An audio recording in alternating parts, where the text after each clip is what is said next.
Okay, good evening, everyone. I think first of all, I'd like to compliment and thank the Exchange for Media Group for, inviting Dr. Rajan and to talk to us a little bit about the Tata Group. I was thinking, despite the Tata Group's eminent position in India for so many years, so little is known about the Tata Group, at least in our marketing, media, and advertising circles, except probably amongst those who intimately deal with you. So thank you, Anurag, for inviting Dr. Mukund Rajan here this evening. One of the thoughts, Mukund, that struck me as I was listening to you, and one slide in particular stuck in my mind, especially in today's world, which is so growth focused.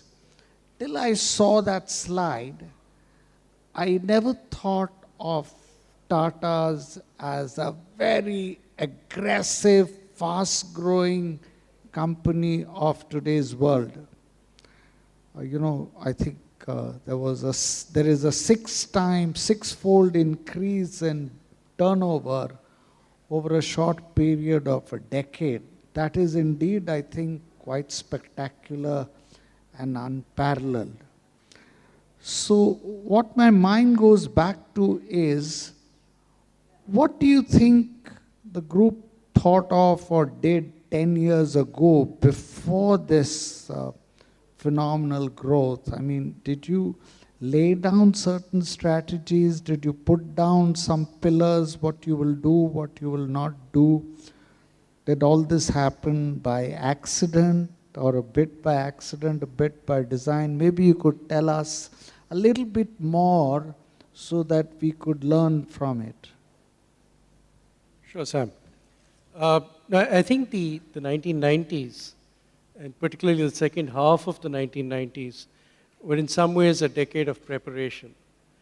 I mentioned the Tata Business Excellence model, which is a framework for pursuing business excellence, patterned on the Malcolm Baldrige system of the United States.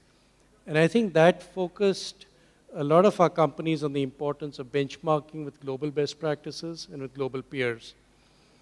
And I think that, combined with our ability to successfully defend our domestic market, competing with global majors, gave us the confidence by the time you entered the early 2000s that we could actually go overseas and compete just as effectively. So if we could do it in India, holding our own against the global majors, we should be able to compete in any market, anywhere in the world. And we did that quite successfully. And it was a combination of organic growth and, in some cases, inorganic growth and acquisitions.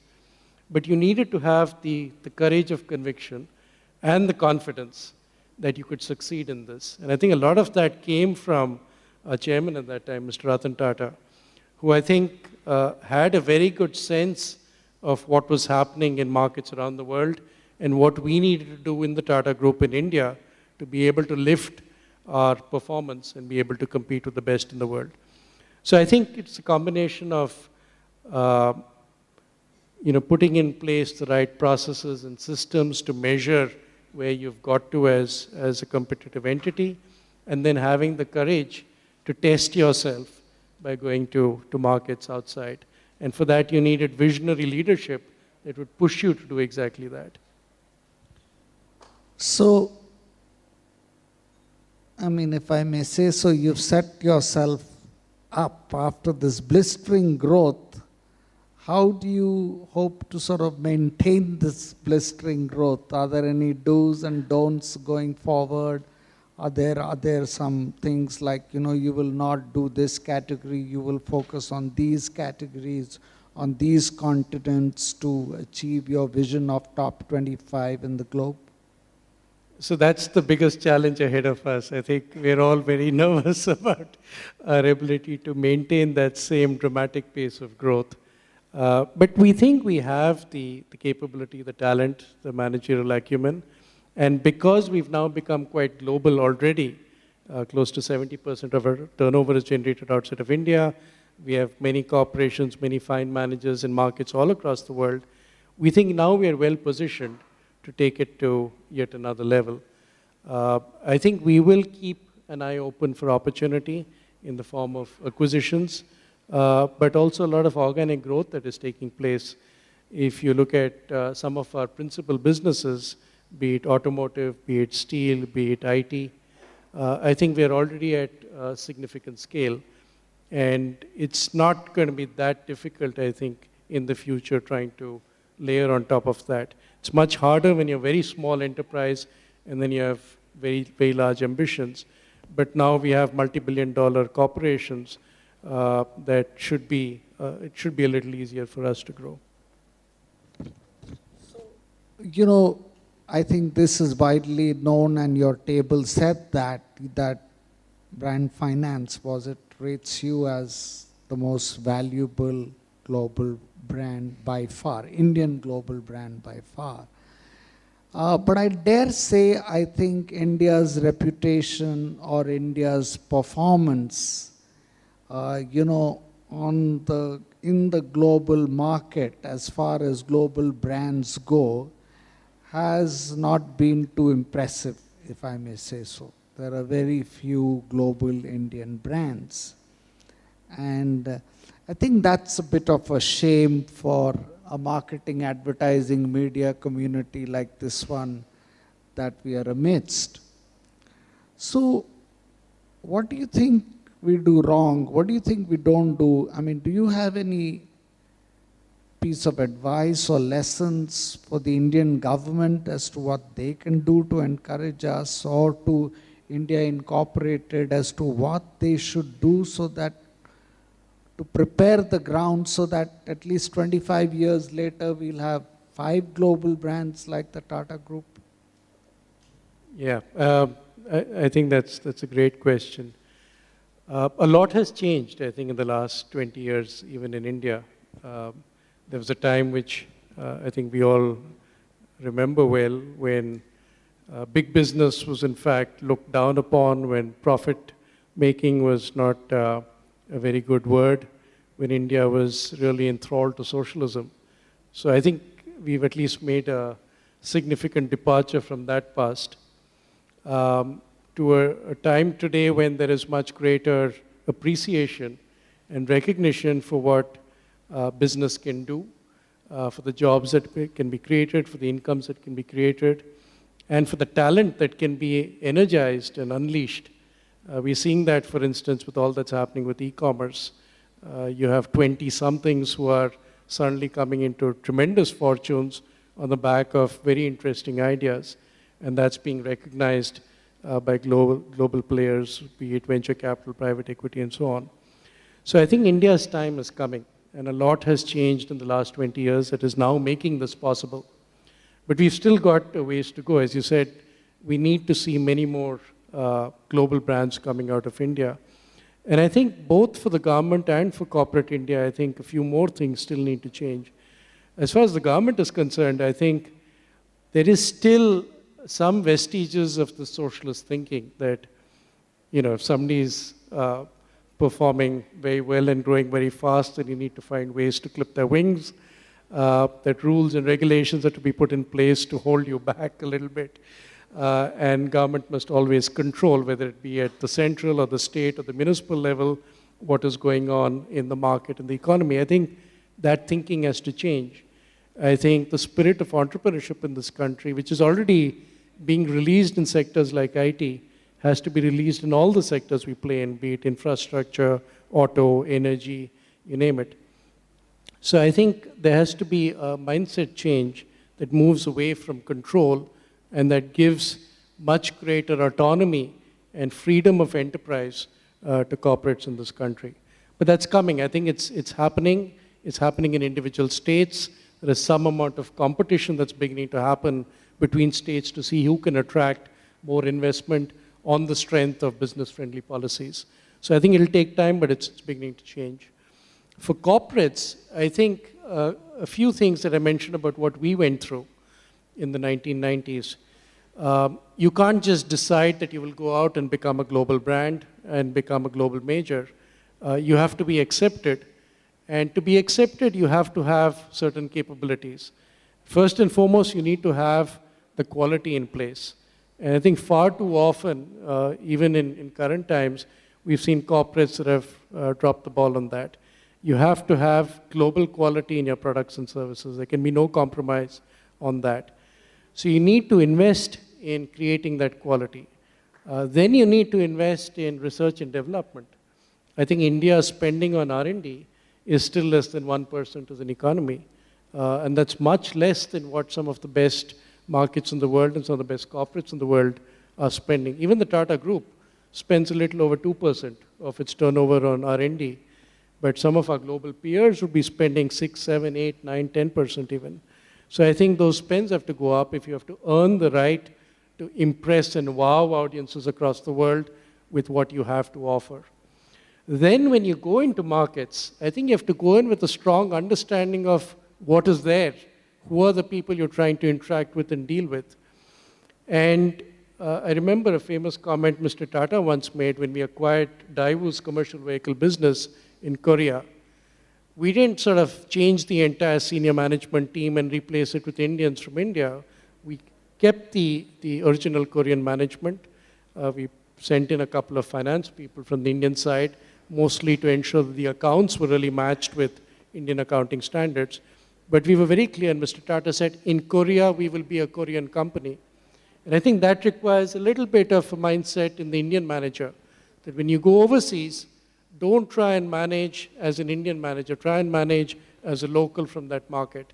And I think that's held us in good stead. We've done the same thing with JLR, we've done the same thing with Chorus, we've done the same thing with Tetley.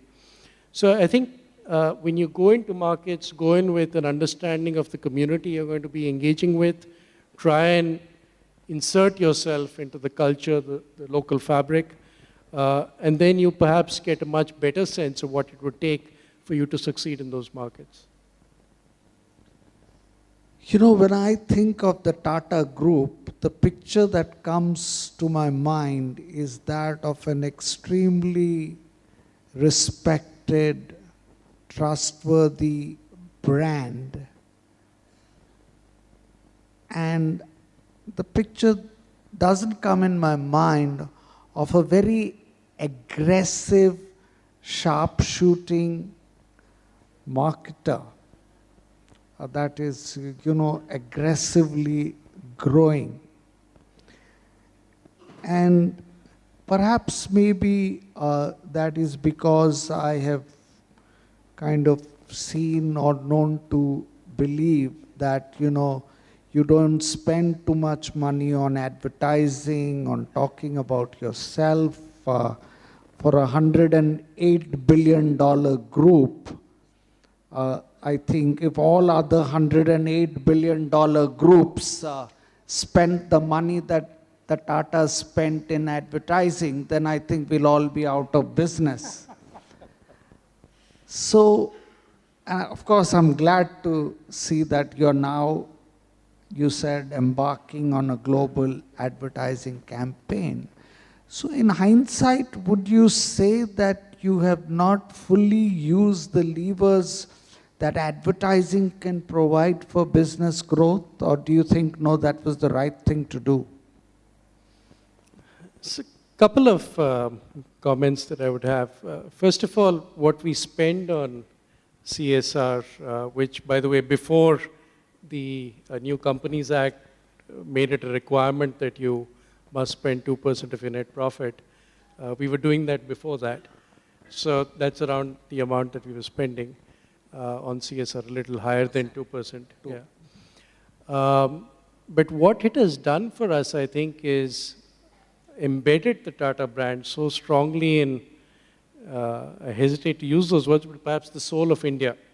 We've regarded ourselves as a nation-building group. The sectors that we played in, steel, automotive, these are the kinds of sectors, power, where you can really make a significant impact on economic development for the country. So I think our investment, continued investment in CSR and communities has helped to actually strengthen that connect with the Indian consumer. It's also done us a lot of good in terms of our own businesses and the way they've been successful. Somebody the other day told me this is a third party that said they'd done a study on our wage costs. And apparently, our wage costs are a little lower than comparable organizations of our size, simply because people have that confidence and willingness to work for longer periods of time with the Tata employer compared to other companies. So we've actually benefited in keeping our costs under control, in finding consumers who relate, and like I said earlier in my presentation, not just what you buy, but what you're buying into. So I think people feel that connect, and that reduces the pressure on you to have to need to advertise every single product. Having said that, I would agree with you that perhaps we could be a bit more visible. We could be doing a bit more, even in India, to explain our products and services across the country. And that's a debate that both at the group center and within our companies keeps going on. We have a number of very successful consumer brands, consumer-facing brands. Many of them don't carry the Tata name, so perhaps it doesn't hit you as much. But there is, companies like Titan with brands like Tanishq or Fast Track, companies like Tata Global Beverages with Tetley. So there is a lot of advertising that goes on. We are probably amongst the top 4 or 5 advertisers in the country. So reasonably in keeping with our size, but one would certainly concede that you could do more. And outside of India, absolutely for sure. There's much, much more that we need to do. We need to spend more in communicating who we are, what we stand for, telling our story much better. That's something we've done a very inadequate job thus far. We've been quite recent in overseas markets. It's only been 10 years, really, that we've been reasonably significant player in many markets. But I think the time really has now come for us to spend more significantly in telling our story and making sure that global markets understand us the same way in which Indian markets do. So if there are advertisers in this room who made the same mistake that Tata's did, and you have a first-hand confession, I hope they were listening and they will not make the same mistake again. So on that note... Sam, before we go, you promised that you would in turn take a few questions from me. I thought this is a terrific opportunity for me to be educated a little bit. I think you've seen the industry now for many decades, and you've really seen it grow and thrive. And hopefully you also agree with me that India's time is really coming. So there'll be absolutely much more business for everyone in this room. But let me ask you a couple of questions that I think the audience will also enjoy. One is, of course, really linked with the role that you and your agency played last year. Very important role in this country during the general elections, in really working with the political establishment. And that experience, I think it was a general election that changed a lot of how we understand marketing, communication in this country. What lessons do you think there are for all of us, including corporates like Tata's, to learn in the way in which these political parties were able to establish and achieve reach across all the constituencies to the smallest hamlets in this country? What did you do differently last year? So I'm glad you asked me this question. A lot of people have, and I have, formulated my views on this subject. There was a very important learning for me, and I think for all of us in this room. I came to the firm conclusion at the end of this exercise that indeed media, at least in India, can move mountains. And I was astonished that in 59 days, through clever use of media and, I would say, very little money, very little in the context of the task that was given to us, we could actually move the needle so much. Having said that, there is a caveat, and that is for advertisers like yourselves, you got to resource your campaigns adequately. And I think the lesson that I learned, which I'd like to share with marketers, is that, you can't set lofty objectives on the one side of how you're going to conquer the world, and on the other side also tell me, but raw material prices are going up, my share price I have to maintain, my profitability I have to maintain, so, I've just got this. But my objective remains the same.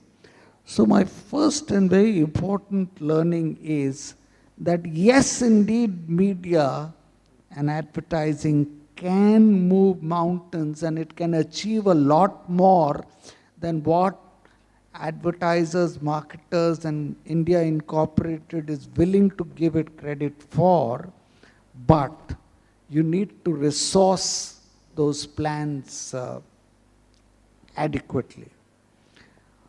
I think my second learning, and I think perhaps this is more relevant to political parties and less to enlightened advertisers and marketers like yourself,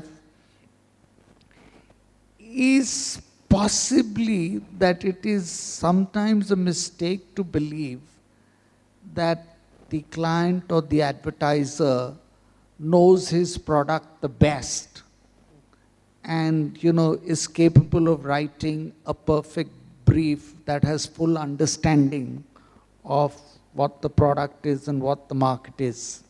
I think we as outsiders, with our very deep knowledge of media and an objective view of what the product, how the product is perceived, have a very important role to play.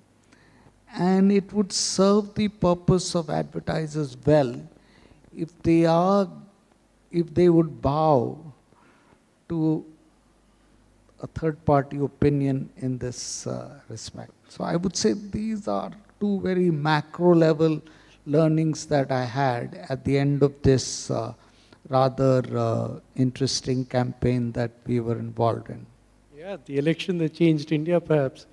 So, similar context, you've also seen the way in which people have cleverly used the digital medium and social media to communicate their messages. There's a lot of talk of the print media gradually dwindling in its significance for advertisers and marketers. How are you seeing that equation change over the last year or so, and how do you see it moving forward? Think, well, globally what you say is true, and yes, indeed, print, the stars of print all over the world are not very strong. But the Indian story is a little different. Number one, digital has just begun to grow in India over the last, I would say, 3 years, and has now reached about 10% of the market. In UK, it's some 50% of the market. So, we're talking about very different scales. The second and important thing why print is still strong and growing, one of the few markets in the world where it's growing, is because we have a lot of, illiterate people who are just getting literate, and we have a lot of media dark areas where newspaper is the sort of first port of entry to the person who's just turning literate or who's begun to enjoy seeing a newspaper. So therefore, whilst English print has reached, I would say, a bit of saturation, there is tremendous potential still for language press in newer areas. So you see, for example, Hindi publications aggressively increasing their editions and print runs and things like that. And I think that story will continue for at least another 5 years.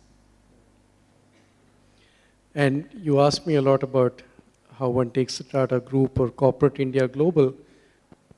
What is the readiness of Indian media agencies to adopt the same technological capabilities, demonstrate the same technological prowess to really compete or outcompete majors in markets like the United States and the United Kingdom? So you're giving it back to me, are you, Mukund? Well, I would say, you could say I'm biased, but I think when it comes to strategic thinking, I think we are absolutely up there. I think one of the problems with technology is that whilst we are supposed to be strong in technology, I think a lot of the new digital technology that we're talking about gets sort of imported into India. It's not developed here. And whilst the time span for it to come here is shortening day by day, there is still a bit of time lag. So I would say, but we are catching up very fast. I think we are stronger in our strategic approach than we are in adoption of newer technologies. I think also maybe as media agencies, we are less sort of capital infused and capital rich than we should be, because I think media is becoming more and more automated, technology driven and stuff like that. I wouldn't say we are absolutely best in class in India when it comes to that.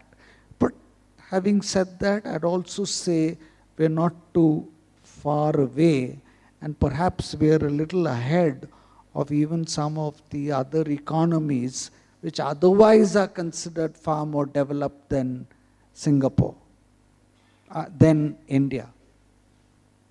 Wonderful. Sam, always a pleasure. Thank you very much.